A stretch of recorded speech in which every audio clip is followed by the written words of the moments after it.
Two remaining districts signed funding agreement for 1 million tala project. The last two districts today signed the funding agreements to release the first portion of the 1 million tala assigned to each of the 51 districts' development projects.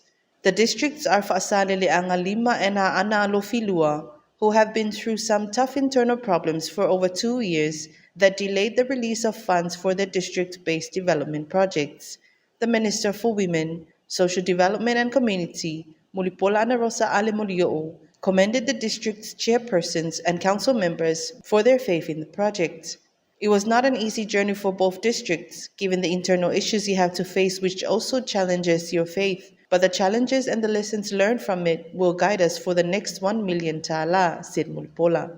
The 150,000 ta'ala signed today is the first portion of the 1 million ta'ala to fund the operation of the district's council offices, salaries of the 3 permanent staff, and sitting allowance for the council members. This will be followed by the release of the first 425,000 ta'ala for projects, once the audited reports are submitted for the 150,000 expenditure.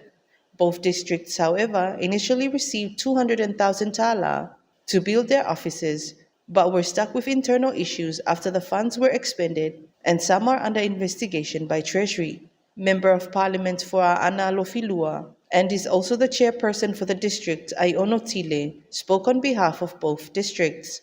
He acknowledged the challenges and hurdles both districts have to overcome, but said that they will not look back, but will focus on moving forward with their development projects for the benefit of their constituencies. According to the ministry, close to 49 million ta'ala has been paid out to 51 districts under the first 51 million ta'ala allocated under the 2022 and 2023 budget. Mulipola confirmed that 22 districts are now eligible for the second million of the 1 million ta'ala district development project, and the funding agreements for this phase will be signed tomorrow. The second 51 million ta'ala for the project were passed under the 2023 and 2024 budget. The majority of the districts are from Savai'i, having completed and satisfied the project's requirements, such as providing audited accounts for the funds paid and expended under the project so far.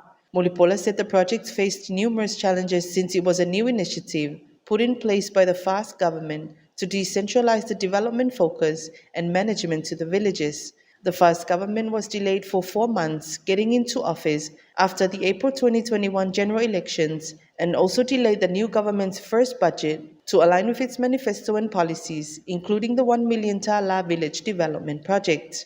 Moreover, there had been a lot of political opposition and misinformation that created doubt in the villages whether the project was going to materialize or not. After the last 2 districts signed today, Mulipola said now that the issues have been identified and guidelines and systems are in place, it should be easier for the next 51 million ta'ala to flow through for the benefit of the village communities.